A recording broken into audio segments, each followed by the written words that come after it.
cho bỏ lôi riêng công riêng bỏ lôi trong pua con nè có bảo gì đường lối công thì gì đường riêng tại bao thì gì đường riêng công thì gì đường lối hôn gì mấy cái việc bán lôi nhưng mà riêng đâyวิธีสร้างละออบมพอดจมพูโกนเนี่ยกรอ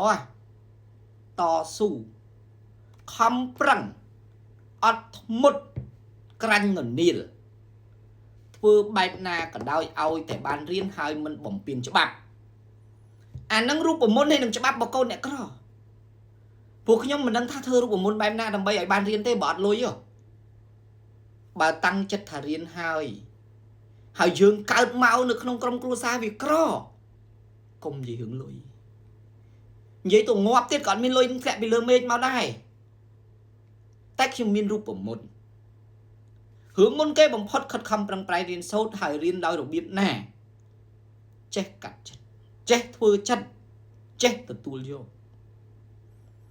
ខ្ញុំដឹងថាវាលំបាកខ្ញុំឆ្លងកាត់រួចហើយដេកយំសឹងតរាល់យប់ដេកអន់ចិត្ត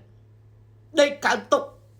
ប៉ុន្តែมันមានលទ្ធផលអ្វីទាំងអស់ខ្ញុំជូតទឹកភ្នែកដើរចេញពីផ្ទះទៅសុំផ្ទះគេដេក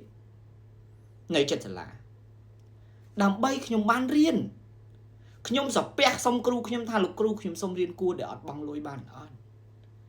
ចំនួនខ្ញុំការជួយជ្រុំជ្រែងពីសង្គមគ្មានច្រើនទេព្រោះសម័យនោះខ្ញុំមិនមានទូរស័ព្ទទំនើបដូចគេខ្ញុំមិនស្គាល់ទេ Facebook អញ្ចឹងហើយខ្ញុំមានតែមធ្យោបាយតែមួយគត់គឺសំពះគ្រូដោយផ្ទាល់សំពះអ្នកស្គាល់ឪពុកម្ដាយខ្ញុំសុំគេដេក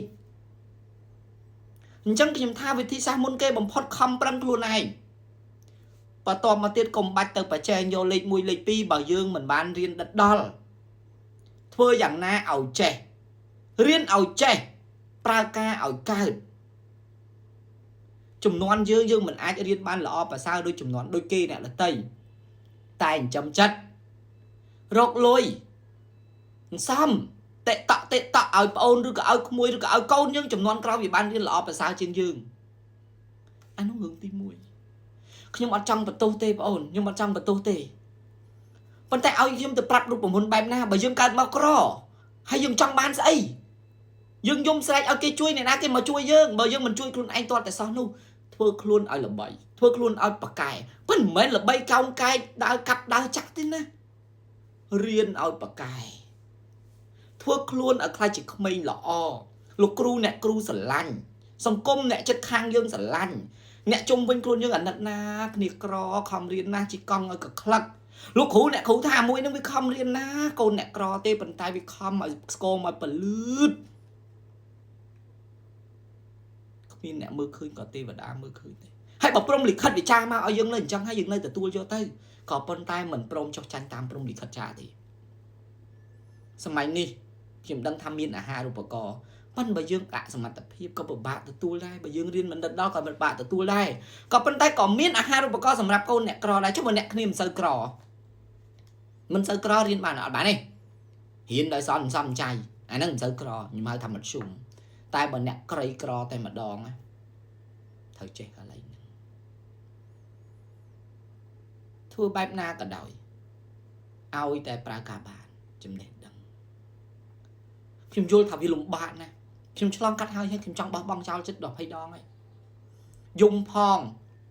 ប្រឡប់ខ្លួនឯងផងប៉ុន្តែជំហានចុងក្រោយគឺការទទួលយកការពិតរបស់ខ្ញុំទទួលយកថាខ្ញុំកើតមកនៅក្នុងគ្រួសារដែលក្រីក្រលំបាកខ្ញុំមិនអាចធ្វើអីឲ្យខ្លួនឯងលេចធ្លោអស្ចារ្យដូចគេអ្នកមានដែលគេចង់រៀនកុំព្យូទ័រគេមានកុំព្យូទ័រគេចង់ទិញទូរស័ព្ទទំនើបគេទិញទូរស័ព្ទទំនើបគេចង់រៀនអីគេទិញនឹងបានដោយឡែកខ្លួនឯងសូម្បីតែសភៅទៅសេមិនមានផងរើសដែលសភៅគេទៅសេហើយកឹបចងមកហែកទុកតាស្អាតกระดาษណាស្អាតទុកទៅសេធ្វើលំហាត់រៀនគួរពីគេរៀនគួរមិនបានដិតដល់ក៏សុំគេមកចម្លងដែរអានេះពិបាកចឹងហើយខ្ញុំថាបើយើងកើតមកជាកូនអ្នកក្របើនិយាយរឿងរៀនកុំនិយាយរឿងលុយព្រោះនិយាយទៅងាប់ក៏អត់មានលុយនឹងធ្លាក់ពីលើមេឃមកដែរក៏ប៉ុន្តែតាំងចិត្តរៀនយ៉ាងណាឲ្យជាប់ឲ្យចេះឲ្យធ្វើការបានហើយយកអាចចំណេះនឹងទៅរកលុយបានឲ្យតែតាំងចិត្តរៀនសម័យបណ្ដាញទំនាក់ទំនងសង្គមនេះទូលាយណាស់ ខ្លាចតែយើងនៅបំពាក់ផ្នែកគំនិតរៀនអីបើខ្ញុំគិតតែពីរឿងគ្រួសាររៀនអីបើខ្ញុំគិតតែពីរឿងលុយអ្នកផ្ទះរៀនអីបើខ្ញុំគិតតែពីបំណុលម៉ែឪខ្ញុំចឹកខ្ញុំទៅហៅជួយលុយគាត់ហ្នឹងបាច់រៀនហើយតែប៉ុណ្្នឹងឯងម៉ែឪយើងគាត់បង្កើតយើងមកគាត់ចិញ្ចឹមយើងបាន5 6 10ឆ្នាំហើយណាឲ្យគាត់ពិបាក3 4ឆ្នាំទៀតបានអត់អាហ្នឹងបើសិនជាករណីដែលជំហានទី1កាត់ចិត្តពីគាត់ផឹងហ៊ាន3 4ឆ្នាំហ្នឹងគាត់ថាអីថាបើថាធំបានអាហ្នឹងជួយគាត់សិនតែកុំភ្លេចបដោះកូនក្រោយតែបើកាត់អាហ្នឹងបានហើយ3ឆ្នាំហ្នឹងជួយបានច្រើនណាស់ណាខ្ញុំមកកាត់ចិត្តពីម៉ែឪខ្ញុំ2ឆ្នាំអត់ពាក់ព័ន្ធមួយបងប្អូនសាច់ញាតិក្រោយមកខ្ញុំជួយបងខ្ញុំជំនួសម៉ែឪខ្ញុំអានេះរឿងបន្ទាប់មិនឲ្យយកឧទាហរណ៍ដូចខ្ញុំទេព្រោះអីមនុស្សមិនដូចគ្នាទេមនុស្សមិនអាចយកឧទាហរណ៍ធ្វើដូចគ្នាក៏ប៉ុន្តែរូបមន្តដែលដូចគ្នាគឺខិតខំប្រឹងប្រែងព្យាយាមអត់ធ្មត់តស៊ូយ៉ាងណាឲ្យតែបានទៅមុខក្រាញ់នរនាលទោះបីជាយឺតក៏ដោយដើរយឺតជាងគេរៀនយឺតជាងគេប៉ុន្តែយើងបានរៀនអរគុណ